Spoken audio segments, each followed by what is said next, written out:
काल सायंकाळी अतिवृष्टी झाली आणि ज्या ठिकाणी गाड्या पाण्यामध्ये तरंगल्या होत्या त्याच नारेगाव परिसरामध्ये मी आता उभा आहे।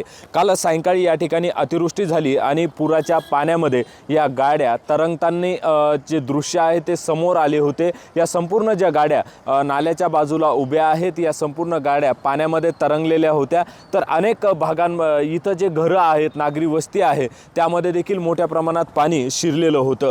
आता जर आज सकाळचं दृश्य आपण बघितलं तर मोठ्या प्रमाणात नुकसान झालेलं या ठिकाणी आपल्याला पाहायला मिळतंय। शेजारी जे गॅरेज आहे त्याच्या गाड्याचं देखील मोठं नुकसान या ठिकाणी झालंय। तर बाजूलाच काही प्लायवूड आहे किंवा सेंटरिंगचं जे सामान आहे त्या संपूर्ण गेटमधून हे पाणी वाहलेलं या ठिकाणी आपल्याला दिसतंय। तर दुसरीकडे जो आहे तर मी दाखवण्याचा प्रयत्न करतो की कशा पद्धतीचं नाल्याच्या बाजूने जी शेती आहे ती शेती देखील खरडल्याचं चित्र आपल्याला दिसून येतंय। एकीकडे कचरा डेपो आहे, कचरा डेपोच्या बाजूला हा नाला आहे आणि स्वाभाविकच त्याच्या बाजूने जे आहे ते शॉप आहेत किंवा गाड्यांचे मोठे गॅरेज आहेत आणि त्याच गाड्या या रस्त्यावर लागलेल्या होत्या।